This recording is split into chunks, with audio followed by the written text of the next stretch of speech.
Annyeong! Hi everyone! Welcome to South Korea! Wow! Mga guys, first time nyo pa ba makakita ng cherry blossom? Don't worry, same tayo! This is my first time talaga guys na makakita ng cherry blossom. Grabe, sobrang ganda talaga. And this is my first time pala nag-vlog dito sa Korea mga guys, no? Tingnan nyo guys, makikita mo talaga sa isang tao kapag first time pa mag-vlog. O, tingnan nyo. Ang bagal kumilos. But you know guys, first time experience is the best talaga. Of all the best. And alam na nating lahat yan mga guys, no?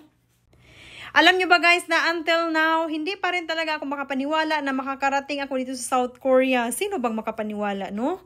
And alam nyo ba guys, nung nakita ko to ng cherry blossoms, grabe, parang gusto kong sumigaw nung nakita ko to. Parang gusto kong sabihin, Lord, deserve ko ba to? Dahil sobrang ganda talaga guys. Kahit nasa work ang aking asawa, ay umalis talaga, lumabas talaga ako ng bahay. Ayan, ang cherry blossoms nila dito guys, pwede ka rin mag-exercise. Free lang to guys. Ganon sila dito ka-convenient ang lugar nila. Ang tax nila guys is nakikita nila kung saan napupunta. Hindi kagaya dyan sa atin sa Pinas na ewan ko na lang talaga. Hindi ako nag-compare Pinas and Korea, pero base sa nakikita natin and sa news and report, iwan ko na lang talaga, sobrang nakakalungkot. Pero sige lang, time will come, maayos din yan. Oh, tingnan nyo guys, kahit mag-isa lang ko ay, sobrang saya ko talaga dyan, tuwang-tuwa talaga ako guys. Ayan, ginawa ko talaga ang lahat dahil, alam nyo guys, ang cherry blossom kasi ay paborito ko talaga. Parang makapagsabi ka talaga na, Lord, panaginip ba to? Siyempre, nung nasa Pinas pa lang ako, sa TikTok ko lang ito nakikita na sobrang ganda ng mga babae, naka-outfit sila. Tapos ngayon, nandito na ako sa South Korea. Grabe talaga guys, parang magical talaga ginawa ni Lord sa aking buhay. And ngayon, mother na ako, mama na ako, at binigyan pa ako ni Lord ng napakagwapong anak and napaka-healthy talaga. And of course, napakabait na asawa. Thank you Lord talaga, no? And ngayon, samahan nyo naman kami guys. Pupunta naman tayo sa magandang flower shop dito sa South Korea. Sobrang laki nito guys. Kaya ipapakita ko talaga sa inyo. Sobrang lawak. Titingnan nyo lang mamaya guys ha. Ayan, bumili muna kami ng Starbucks and tinapay para hindi tayo magutom habang nasa biyahe, no? So hi guys, nandito na nga pala kami sa Yepe Flower Outlet Shop. Grabe. Sobrang excited talaga ako nitong mag-video mga guys. Dahil alam nyo na, first time ko nag-capture, first time ko nag-video ng gamit ang aking iPhone 16 Pro Max na regalo ng aking asawa. Dahil magbe-birthday nga ako mga guys. O, diba? So, sana nga panuorin nyo ang aking buong video mga guys as gift nyo sa akin. At syempre, mag-subscribe na rin kayo mga guys, ha? So, ito na nga mga guys, nandito na kami sa loob ng Yepe Flower Outlet. Ayan, ito yung mga flower shop nila dito mga guys. At meron din silang meron ding kalamansi, meron ding bayabas, na natutuwa talaga ako mga guys. Sabi ko, hala, parang nasa Pinas ako nito ah. Ayan, kaso sobrang mahal talaga guys. Tingnan nyo ang presyo ng kalamansi oh. Napakamahal ang presyo mga guys. Makapagsabi ka na lang talaga, uuwi na lang siguro ako ng Pinas. Uy, mabuti pa sa Pilipinas, unlimited lang ang kalamansi. Nasa likod lang ng bahay. Anytime pwedeng uminom ng kalamansi juice. O diba? Yun ang nakakamiss sa Pinas mga guys. Kasi dito sobrang mahal talaga. Pero pwede namang gawa ng paraan na mag-alaga ka lang ng kalamansi. Pero every winter ay wala talaga mga guys kasi mag-ulan ng ice eh. So hindi na namin sinayang ang time mga guys kasi alam niyo na pag may anak, pabilisan lang talaga ang lakad, no? Ayan. Wala kaming ibang ginawa mga guys kundi inikot talaga namin yan guys ang buong flower shop. Dahil alam niyo guys, ang asawa kong Koreano ay mahilig talaga mag-alaga din ng flower, no? Kaya kahit malayo tong flower shop na to na guys, ay dinayo talaga namin eh. Kasi alam din ng asawa ko na flower also is my stress reliever din mga guys. Ayan. Alam niya talaga yan, nagala din ang asawa niya guys. And masaya din ako guys kapag nakakita ako ng flower. May nabasa kasi ako mga guys and may narinig ako sa YouTube na importante din talaga no, sa mag-asawa dapat alamin talaga ang like and dislike bawat isa para magkasundo talaga kasi baka hindi mo alam kung anong like and dislike lang asawa mo. Panay nagtampo na yung asawa mo tapos ikaw wala pa rin, 'di ba? Kaya dapat talaga alam talaga ang sa isa't isa, weaknesses and strength. 'Di ba? Isa rin 'to. Kailangan din 'to mga guys para magtagal ang isang relasyon, no? Akala mo naman magaling ako mag-advise, no? Pero yun talaga ang narinig ko mga guys. So syempre, kailangan din natin manood ng mga about relationship, no? And i-center din natin sa Panginoon mga guys kasi hindi natin kaya ang mga pagsubok kung wala tayong Panginoon sa ating buhay, o 'di ba? Hindi ko alam kung anong meron nitong puno na to. Itong prutas na to. Prutas to siya mga guys. Sabi ni Koreano, sobrang masarap daw to kaya sobrang mahal. Yan sana ang bibilhin namin mga guys. Bubuhayin namin. Alagaan namin kaso wala eh. Nagbago ang isip ni Koreano kasi coming na nga ang winter mga guys. So kami ay uuwi na pala mga guys. So thank you for watching. Sana nag-enjoy kayo sa isang magandang view and magandang flower shop na pinakita ko sa inyo dito sa South Korea. Hi guys! So ito na nga ang aking experience sa NAIA International Terminal 1 and Incheon Airport experience. Then bibigyan ko din ng guide guys ang mga baguhan, yung mga first time traveler and solo traveler tulad ko noon. So huwag kayong mag-alala dahil bibigyan ko kayo ng tips and guide.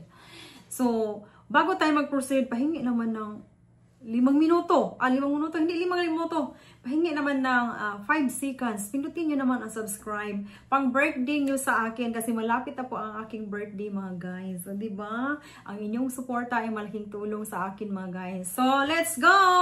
Disclaimer lang po, itong aking sasabihin ay base lang po sa aking experience. So, proceed na tayo sa step 1. So, bago kayo pumunta sa airport, dapat i-complete nyo na and i-accomplish nyo na ang e-travel form online. 72 hours from your flight. Mandatory ang e-travel bawat pasok at labas mo sa Pinas. Ilagay ko ang link dito guys, www.etravel.gov.ph. Ayan. Step 2, pay travel tax. So, pagdating mo sa airport mga guys, diretso ka na sa travel tax para magbayad ka. Ako, ang nabayad ko noon is 1,620 pesos. Yan. So, dito, i-check ni staff ang iyong passport. Then, pagkatapos noon, bibigyan ka ng resibo. Pagkatapos mo nabigyan ng resibo, proceed ka na sa step 3. So, ano yung step 3 mga guys? Check-in and luggage drop. So, dito guys, mahaba ang pila. So, anong gagawin nyo dito? Kapag turn mo na, kukunin ni staff ang inyong visa and resibo sa travel tax, then passport mo. Ayan, titingnan niya yan. Pagkatapos nun, timbangin niya ang iyong luggage. Pagkatapos na timbang ang luggage, bibigyan ka ng boarding pass. So, ayun, story time. Sa step 3 mga guys, hindi maganda aking experience dito. Kasi kung saan tapos na ako nabigyan ng boarding pass, hinarang ako ng guard kasi yung malita ko daw ay oversize. O diba? Tapos na sana ako, papunta na ako ng immigration. Nagalit ako mga guys. Alam nyo ba kung bakit? Kasi dapat sa step 3 pa lang, sa area na pa lang, dapat kinurik na ako na yung ma'am yung malita mo oversize para hindi na tayo matagalan pa. So ang ginawa ko guys, pumila na naman ako ulit sa check-in and luggage drop. Pagkatapos, nung nalaman ko ang kilo ng aking bagahe, pumila na naman ako doon sa luggage payment. Guys, makinig kayong mabuti ha sa luggage payment kung saan turn ko na hindi tinanggap ang aking card. Bawal ang card doon mga guys. Mga guys, cash lang ang dapat doon. So anong ginawa ko? Nag-withdraw na naman ako mga guys. Distansya pa naman ang machine nila sa luggage payment mga guys. So ayun, naglakad na naman ako. Tapos pagkatapos bumalik naman ako, pumila na naman ako ulit. So dapat maaga talaga kayo mga guys, no? So pagkatapos mong nagbayad ng luggage payment, balik ka na naman agad sa check-in para pumila ka na naman doon mga guys. Para bibigyan ka ng boarding pass. Ayun. Step 4 mga guys, ito yung nakakaba pero nakaka-excite na talaga. immigration inspection. Uy, di ba? Pagka nakarating ka na dito, guys, I advise na stay calm para may peace of mind ka mga guys. Kahit nakakaba kasi syempre hindi natin alam kung anong question nila sa atin, no?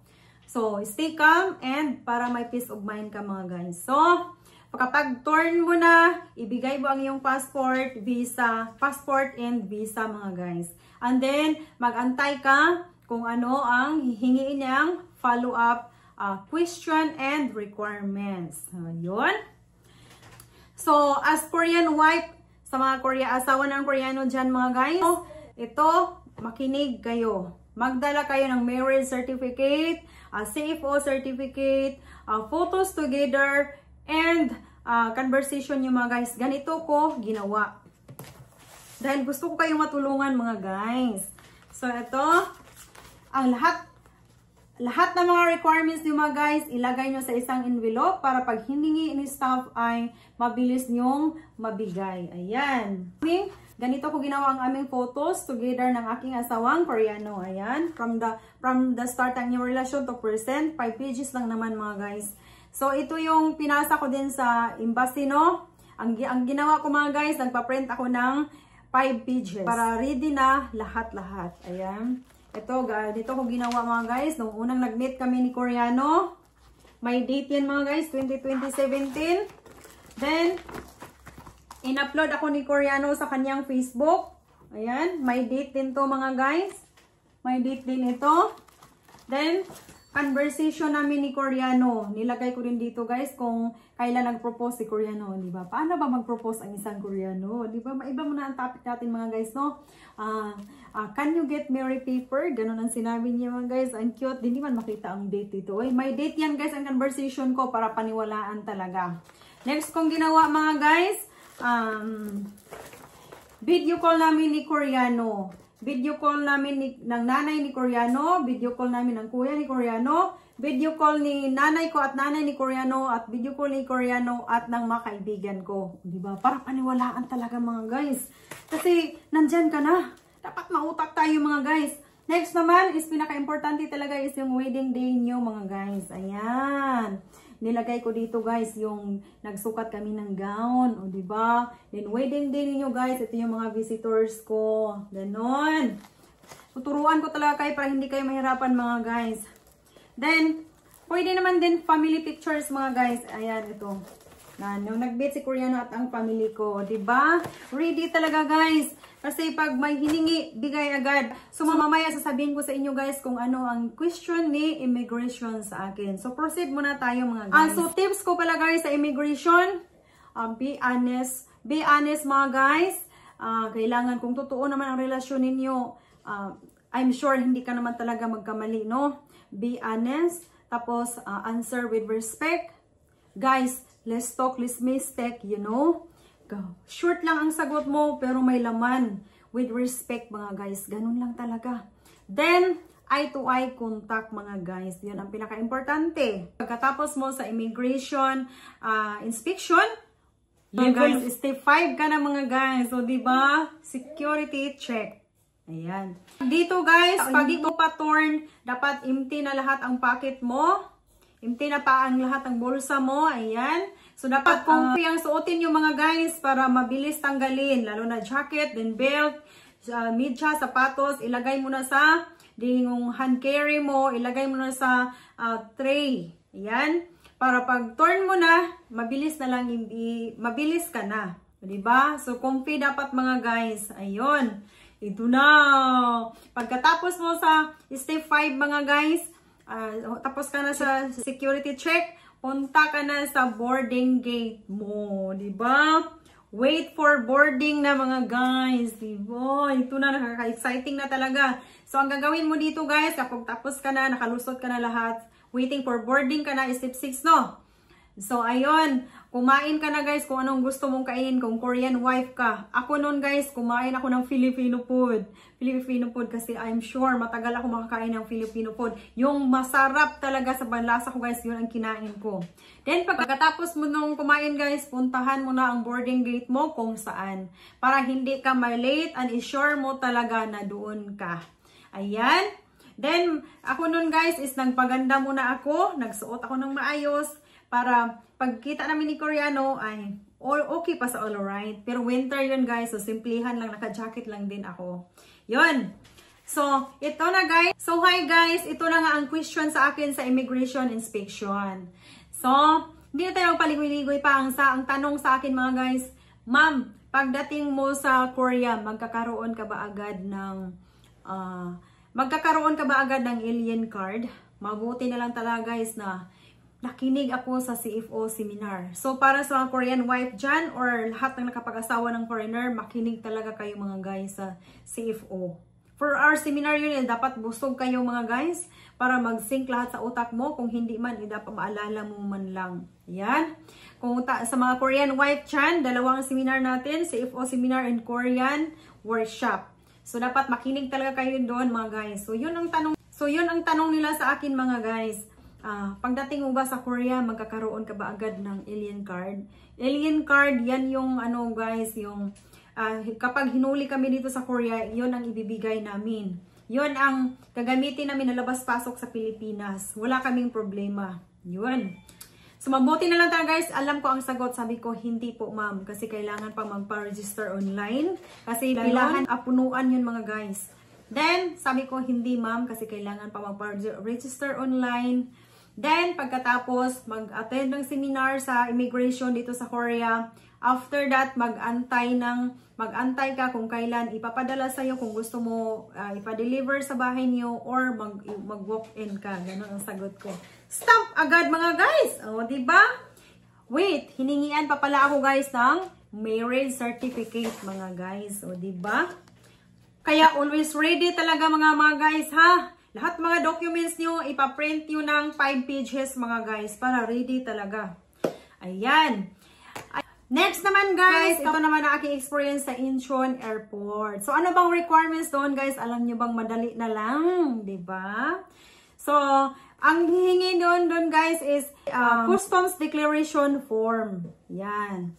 So, minsan guys, sa airplane, doon na to fill upan. Pero yung na-experience ko guys is doon na ako sa immigration naka-fill out mga guys. So alam nyo ba anong ginawa ko mga guys?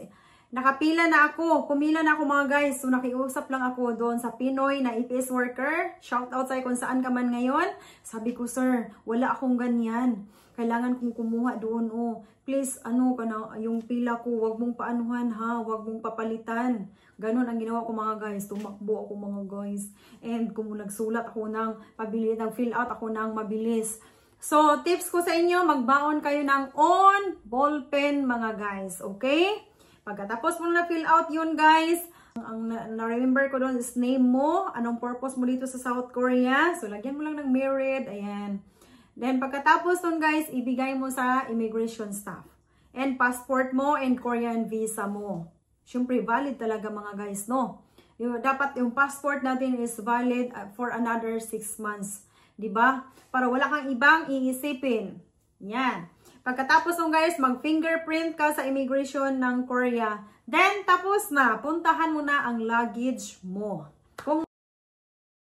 So, yun lang po guys ang aking experience sa airport. So hi guys. Iba-iba tayo ng iba-iba po ang hinahanap na immigration sa atin. And iba-iba din po ang mga requirements na hinihingi sa atin.